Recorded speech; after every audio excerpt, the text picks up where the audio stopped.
What do you secretly and quietly judge other people for? Story 1. Being loud in public spaces, e.g., talking loudly on the bus, metro, playing music, or just scrolling on social media with your volume on blast.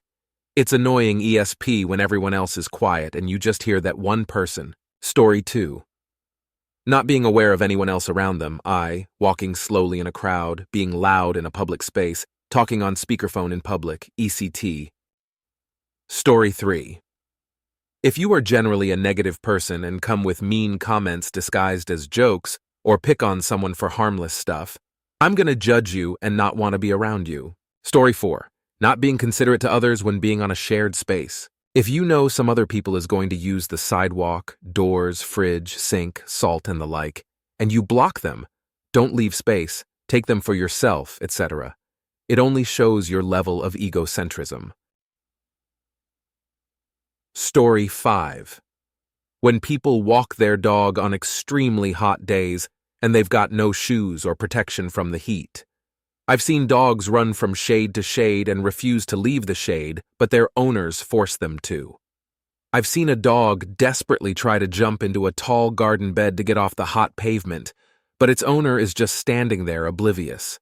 It reaches 40 degrees Celsius sometimes, and there are still people walking their dog with any type of heat protection. Their paws still burn, and I feel awful for big dogs that can't get carried around and have to walk on the road or cement. Ridiculous. I wish I could say something, but I'm so small and short I'll just get beat if I did. Story 6. Subtle bragging. Like when they want you to know their achievements but also want to act like it's no big deal for them. Or act like they're just contributing to the conversation but actually trying to flex. Story 7. Friend groups that walk shoulder to shoulder and take up the whole pavement, then don't even move when someone is approaching, forcing them to walk on the road to get around them. Story 8. Automatically jumping into defense mode and refusing to acknowledge their own mistakes. Just apologize, learn from it, and do better next time. On the flip side, that person that refuses to accept apologies. They just keep repeating the same thing over and over even though that person has already apologized and owned up to their mistake. Story 9. Health lifestyle choices / not caring for themselves, like constantly drinking too much alcohol, never eating veggies, regularly eating fast food, never walking, working out, etc. Body size has nothing to do with it, personal choices. Story 10. When a person addresses a problem but do nothing about it themselves. Oh, this bin is getting so full. Somebody should go empty it or go grab a new one or something. Walks away. Story 11. Inattentive parenting. It was a meme 10 years ago for bad parents to stick their kids in front of an iPad and call it a day, but now it's like 75% of parents who aren't even teaching their kids to read anymore. And no, you are not the first parent who has ever had to work a full-time job and raise a kid at the same time. You don't get to abandon your responsibility to your child and the betterment of society just because it's harder than you thought it would be. That is the attitude I judge people for. Never at any point in human history has the difficulty of raising a child been understated. We're looking at 25% literacy in our classrooms because parents don't give a shit. That is pathetic and deplorable. Story 12. I bet a lot of PPL will agree W/me on this. But when I see parents let their kids play on their electronic devices in public, kids nowadays are more glued to their electronics more than ever before, and it's going to lead to a rise of people that lack social skills and social awareness. Story 13. Lack of science knowledge, double negatives, inability to pronounce words correctly, lack of history knowledge, lack of geography knowledge, religiosity, dislike of cats, dislike of dogs, the use of the word y'all. I could go on forever. I am actually a nice, pleasant person when I meet people. At least that is what people tell me. But I usually only meet people once. For a reason. Story 14. Buying lottery tickets in front of me at the convenience store. I know this isn't rational. I don't judge people for buying lottery tickets in general. I don't judge people for being slow in line ahead of me in general. Only if they are buying lottery tickets in front of me at the convenience store. Story 15. How they drive. If they are going slowly but can't keep it between the lines and don't use pullouts to let others pass. Also how they park their car. Spatial awareness or lack thereof, basically. Last one, people who stop at the end of escalators or don't move out of elevators quickly. Like get out of the way and move to the side if you don't know where you are going. Story 16.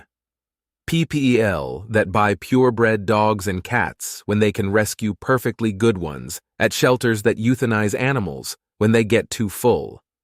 They are treated like products more than pets, or family, which seems so ironic and weird to me. Only the best food for my inbred pug who can barely breathe because of his genetics, which is what I paid a lot of money for.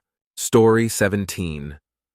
When people walk their dog without a lead and see me and my dog approaching, I have a small dog who is very friendly. When I see another dog walker approach, I'm almost always the only one who outs my dog back on a lead. And they always say the same thing, she is friendly. I don't care. I don't know if your dog is friendly, and of course you'll say it is because you're biased. Put it on a lead until it's safe, appropriate to take it off. Story 18. This will seem superficial, but how well someone puts themselves together in public. I don't mean screaming wealthy, just how some people can make a Walmart outfit look like celebrity wear, and how some of the most wealthy people dress without any sensibility on how to make themselves look presentable. Maybe this is all reflective on how well they care for their skin/hair, which doesn't have to cost much at all. Hell, I get more compliments when I use a $1.10 bottle of The Ordinary. Story 19. Antisocial people that refuse to believe there's life out there and literally live through a screen. Like if you want to me-a-so or make friends get out of your house and meet PPL, not only date through social media. Story 22nd. Amendment shirts and MAGA hats, not saying thank you to anything, constantly criticizing this generation. It's dog shit, but stop yelling about it when you see someone with a phone. Make jokes about hating their wife, misogyny.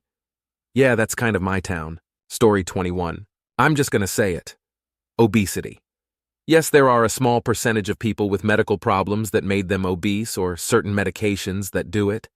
But the vast majority are just lazy and don't care about their body. Now, you can't even be critical of weight despite every doctor in the world agreeing it's bad for your health and shortens your life and strains our healthcare system. But here we are. No one takes pride in their body anymore and is completely fine with being out of breath at the top of a flight of stairs. It's shameful. If I was out of breath at the top of a flight of stairs or had to buy new jeans every year to accommodate my gut, it would absolutely crush my self-image to the point I would have to do something about it. Input = output.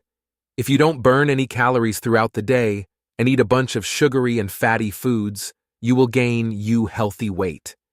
It really is that simple. Story 22. Keeping the volume on loud for shitty phone games like Candy Crush or puzzle games like you really don't need to hear the bloop bloop every time you get a word right in virtual crosswords or the weird background music. Story 23. How they treat their own children. I work in a second-hand store on the second story, and a lot of the customers bring their children and they mostly let them run around, but they at least keep an eye on them. Yesterday, one mom didn't pay any attention to one of her 2 kids.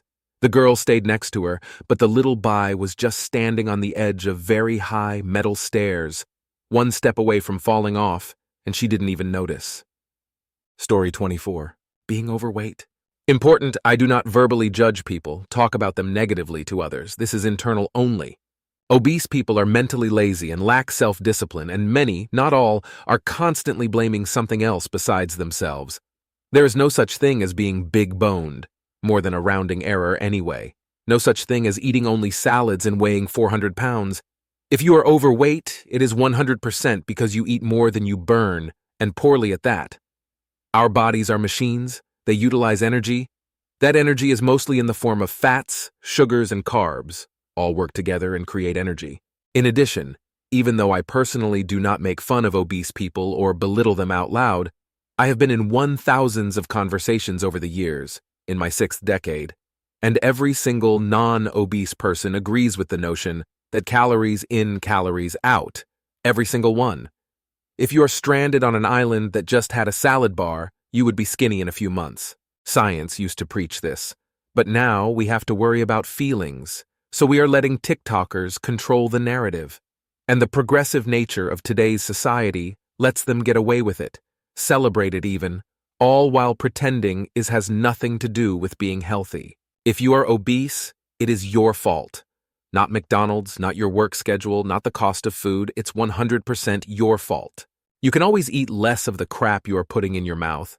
You are not going to starve, and there is plenty of energy in that fat you are holding on to. You are not fooling anyone. Everyone knows. It's just some people sympathize, commiserate really, and some will just not say anything, but we all know. It's worth noting that I do not care if anyone is overweight. I just dislike the bullshit narratives surrounding it. Story 25-1. If they don't like animals/threat their pets like less than royalty too, if they follow each and every clothing trend, this only work if I see this person on a regular basis for a long period of time. 3. If they act like nothing is interesting. That's harder to explain, and English is not my first language. But I'm really turned off by people who apparently are not passionate about anything. Like, are you too good to get excited? Story 26. Not teaching their kids basic manners and behavior. It seems everyone has an excuse. He's on the spectrum, or she's autistic. That's just how she is. No, you are using this as an excuse to allow them to act a fool in public, or at any gathering, and everyone else is forced to go along with it too. Get your rugrats under control. This is why PPL don't like your kids, in case you've ever wondered. Also, a really big one. I feel this is super important. Not teaching them to read and write, at least the basics, before they even get to school age. Education is atrocious these days, and getting worse. So I stressed learning to read extremely early and told them from the get-go, look, I cannot and likely will not ever be able to afford to send you to college. You have to have good grades, very good grades, and this is the only way you'll be able to go. They all three listened. I have friends whose junior high or older teenage kids cannot read the simplest stuff or do basic math. They literally can't make change for $1. They have no reasoning skills whatsoever, and there's no way they could deal with job in a few years. They're literally that dumb. I look at them and think, how are they going to make it in life? And it seems to be the norm these days. PPL pay no attention to what their kids are really learning, or even if they're learning, and as long as it's good enough, or barely suffices to where they can skate through just under the wire, they ignore the issue entirely. This is so disheartening, and it seems there's an entire generation of them about to come of age who can't drive, fill out an application, deal with finances, or be even close to independent of mommy and daddy. It's not enough to feed, clothe, and shelter a kid for 18 years. You have to educate them, too, or they're going to be living with you in their 40s, or until you die, wondering what you did wrong. Story 27. Being rude costumers. I work retail. When people are assholes to me, I usually don't talk back or comment, but I'll be judging their asses.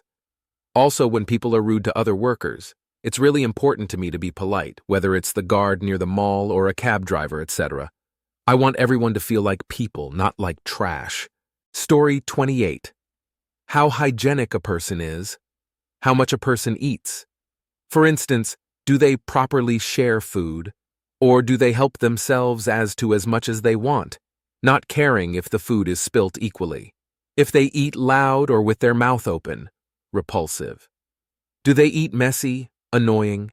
If they cry about their weight, but continue to overeat and improperly count calories and not exercise? Lastly, if someone keeps their shoes on when they enter my home, I don't care what you do for work or who you are. It's disgusting and disrespectful. I have kicked people out aggressively and rudely because of this. Only children get a pass. If you are 20 and up and do all these things, you were raised properly. Story 29. How independent they are and how initiative-taking they are. I have so many friends that cannot take care of anything. Put together an IKEA shelf. Oh, I need my dad or brother to do that, LOL. Need a doctor's appointment? Oh, I don't know how to book one. I let my mom do that. Flight canceled, and you need to call the airline? I can't call them. I don't know what to say. Can you call for me? If you're 18, or older, you're a freaking adult. Act like one. Take care of your fecking shit. Story 30. When someone is of the opinion that everyone around them in life, even everyday passerbys of which they know nothing about, is an idiot and that they are better than them, Every person you see in life has a story and has their struggles. For someone to be so naive suggests to me that you haven't had something terrible, traumatizing, or painstaking happen to you that humbles you as a human being. A lot of us have been there once, myself included. But when life kicks you to the floor real hard, it really makes you realize that everyone is just fighting as hard as they can, taking each day as it comes. Some people get granted this overwhelming change of perspective, but many others sadly continue to be selfish. Story 31 for being fat. I was fat. On multiple occasions, actually. Lo and behold, the reason for being fat was always looking at me from the mirror. It's not that hard to eat less and eat less shit. That is all it takes for the vast, vast majority of us. But we are lazy, so we spend a great deal of energy and time justifying our fat and unhealthy bodies and lifestyles to ourselves and others instead of getting healthy. Story 32. Poor spelling, incorrect choice of words, and poor grammar. Certain things I identify as being a typo or the kind of brain slip that can occur while speaking, and I don't count those things. But other kinds of errors I take note of and make a partial judgment about how smart I think the person is.